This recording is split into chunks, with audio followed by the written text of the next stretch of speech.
반갑습니다. 29일 목요일 새벽 하나님께 올려드립니다.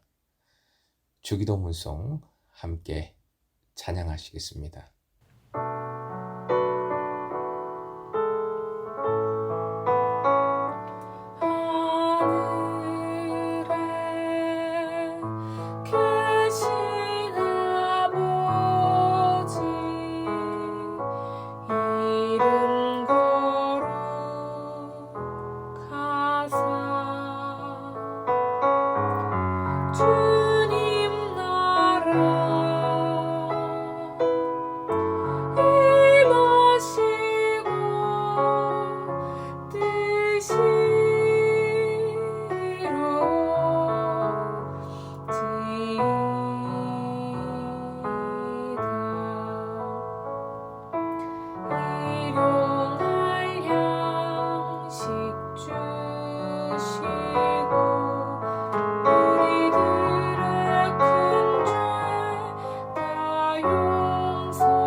오늘 말씀은 마태복음 6장 9절에서 15절, 9절부터 15절까지의 말씀입니다. 함께 읽겠습니다. 그러므로 너희는 이렇게 기도하라. 하늘에 계신 우리 아버지여, 이름이 거룩히 여김을 받으시오며 나라가 임하시오며 뜻이 하늘에서 이루어진 것 같이 땅에서도 이루어지이다. 오늘 우리에게 일용할 양식을 주시옵고 우리가 우리에게 죄 지은 자를 사하여 준 것 같이 우리 죄를 사하여 주시옵고 우리를 시험에 들게 하지 마시옵고 다만 악에서 구하시옵소서. 나라와 권세와 영광이 아버지께 영원히 있사옵나이다. 아멘. 너희가 사람의 잘못을 용서하면 너희 하늘 아버지께서도 너희 잘못을 용서하시려니와 너희가 사람의 잘못을 용서하지 아니하면 너희 아버지께서도 너희 잘못을 용서하지 아니하시리라. 오늘의 기도 제목, 주기도문으로 기도하고 그대로 살게 하소서. 주기도문으로 기도하고 그대로 살게 하소서. 본문은 주기도문의 말씀입니다. 본문의 한 절 한 절이 사실은 설명할 것 너무 많아서 분량을 줄이느라 고생을 했어요. 함께 상고를 해 보겠습니다. 9절, 그러므로 너희는 이렇게 기도하라 라고 시작을 하십니다. 이는 계속 기도하라, 반복하라 라는 명령입니다. 주기도문의 반복은 앞에서 언급한 많은 말을 하는 것과는 완전히 다르지요. 왜냐하면 주기도문은 결코 기도하는 사람의 뜻을 관찰하기 위한 많은 말이나 공허한 말이 아니기 때문입니다. 분명하게 기도의 대상인 하늘에 계신 우리 아버지로 시작을 합니다. 이 호칭에는 하나님께 대한 세 가지 측면이 서로 결합되어 있습니다. 하나는 친근감과 신뢰감이고 다른 하나는 경외감이며 마지막 하나는 우리의 아버지, 즉 공동체적인 측면이 결합되어 있는 것이지요. 이름이 거룩히 여김을 받으시오며 라고 하셨습니다.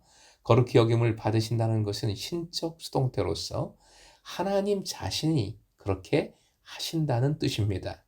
사람의 행동에 의해서가 아니라 하나님께서 권능을 드러내심으로 자신의 이름에 합당한 영광을 스스로 돌리십니다. 하나님께서 그의 권능을 나타내시는 날 온 천하가 하나님을 경배하며 하나님의 이름을 영화롭게 할 것입니다. 종말론적이지요. 10절, 하나님의 이름이 거룩하게 여김을 받는 곳이 곧 하나님의 나라입니다. 하지만 하나님 나라를 공간적으로만 이해해서는 안 됩니다. 하나님의 통치를 의미합니다.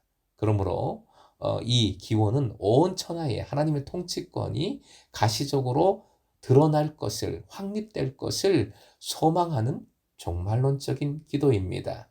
즉 하나님이시여 하나님의 왕권을 온 세상에 드러내시어 모든 사람으로 하여금 그 영광을 보고 인정하고 고백하여 경배하게 하소서라는 기원인 것이지요. 이 기도는 겟세마네 동산에서 행한 예수님의 기도와 그대로 연결이 됩니다. 겟세마네의 기도는 인류를 구원하기 위하여 하나님의 아들 예수께서 십자가의 고통을 받아야 하는 하나님의 뜻을 위한, 그 뜻의 실현을 위한 기도입니다. 결국 주기도문은 예수님에 의해서 겟세마네에서 기도되었고 골고다에서 십자가로 성취된 하나님의 뜻이 온 세상에 확장되고 확립될 것을 기도하는 기도인 것입니다. 물론 이 종말론적인 기도에는 이미 지금 하나님 나라를 살고 있는 우리들로 하여금 이 죄악된 세상의 한복판에서 하나님의 뜻을 실현하기 위한 주님의 도구로 삼으소서라는 헌신의 결단이 내포되어 있습니다. 11절 일용할이라는 표현은 날마다 생존하기 위하여 필수적인 꼭 필요한 양식을 의미합니다. 구약 출애굽기 16장에 만나와 연결이 되지요. 특히 우리의 양식을 구하라 명하십니다. 나의 풍요를 위해서 다른 사람을 희생시키는 것은 예수님의 가르침에 정면으로 위배되는 것입니다. 우리의 양식을 위하여 기도하는 사람은 굶주리는 사람들을 위하여 나의 것을 내놓을 결단을 합니다. 사도행전이 보여주는 초대교회는 바로 이 기도를 그대로 행동으로 옮긴 실천적인 교회입니다. 지금도 교회가, 공동체가 바로 이것을 온전히 실천해야 하는 것이지요. 12절 인간의 생존은 빵으로만 되는 것이 아닙니다. 빵 이외에도 더 중요한 것이 있지요. 하나님의 말씀으로 생존이 이루어집니다. 이 하나님의 말씀은 12절에서 다른 것이 아니라 용서하시는 말씀입니다. 그러므로 참된 삶에는 빵과 더불어 항상 용서가 요구됩니다. 왜냐하면 참된 삶은 온전한 관계 속에서만 가능한데 그 삶의 관계가 하나님과의 관계이든지 인간 서로 간의 관계이든지 본질적으로 죄에 의해서 일그러져 있습니다. 그러므로 죄의 용서가 온전한 관계 속에서 풍요를 누리는 삶을 위해서 절대적으로 필요한 것이지요. 그런데 용서는 인간 스스로 할 수 있습니까? 없습니까? 없습니다. 인간 스스로 할 수 없다는 것을 전제하고 있습니다. 사람은 용서를 체험할 때에만, 사람은 용서를 경험할 때에만, 즉 하나님으로부터 용서를 받을 때에만 다른 사람에게도 용서를 줄 수가 있어요. 예수님의 제자들은 날마다 양식을 섭취해야 하는 것처럼 또한 날마다 주님의 용서를 받아야 살아갈 수 있는 겁니다. 인간의 용서는 하나님의 용서의 조건은 결코 아니지요. 주기도문은 이미 하나님의 용서를 먼저 체험한 예수님의 제자들에게 주어진 기도이기 때문입니다. 그러므로 하나님의 용서를 체험한 제자들은 명령을 받습니다. 너희는 너희에게 죄 지은 자들을 용서하라. 그러므로 제자들은 우리도 우리에게 죄 지은 자들을 이미 용서했나이다 라고 응답할 수 있어야 합니다. 응답해야 합니다. 12절은 바로 이 의미입니다. 다른 사람을 용서하지 않은 사람은 결코 하나님의 용서를, 곧 이 기도를 할 수 없다는 것을 분명히 말씀하고 계십니다. 기도는 기도하는 사람의 변화를 요구합니다. 하나님의 용서를 기도하는 사람은 이미 스스로 용서해주는 사람으로 변화되어 있어야 합니다. 13절 일용할 양식과 죄 용서의 기원과 연결시켜 생각한다면 일상생활에서 체험되는 다양한 유혹을 뜻합니다. 이 구절은 주기도문에서 유일한 부정적인 기원입니다. 예수님과 그의 제자들 그리고 모든 사람은 그 누구도 예외 없이 악의 유혹에 노출되지 않을 수 없습니다. 또 자기 자신의 힘만으로 그 유혹을 이길 수 있는 사람은 없어요. 유혹은 영적인 세력으로부터 오는 것입니다. 이를 이기기 위해서는 하나님의 도우심이 절대적으로 필요합니다. 바로 이를 위하여 기도하라고 가르치고 계시는 것입니다. 유혹에 빠져서 허덕이지 않게 해달라는 부정적인 기원에 이어서 적극적인 기원이 뒤따릅니다. 사람이 처한 악한 상황은 우연하게 이루어지는 것이 아닙니다. 그것은 반하나님적인 영적 세력 곧 사단의 의도적인 활동 결과입니다. 성경은 악마의 근원에 대해서, 사탄의 근원에 대해서는 관심하지 않습니다. 다만 세상에서 인간은 이 악마의 유혹과 파괴력을 분명히 체험할 수 있다는 것을 보여줍니다. 이 악은 하나님 나라가 이루어질 때 완전히 제거될 것입니다.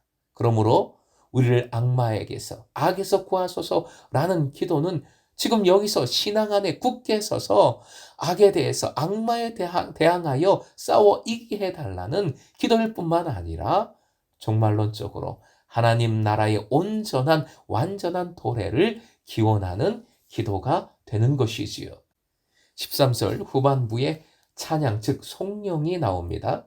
가장 오래된 가장 권위 있는 사본들에는 이 성령이 빠져 있어요.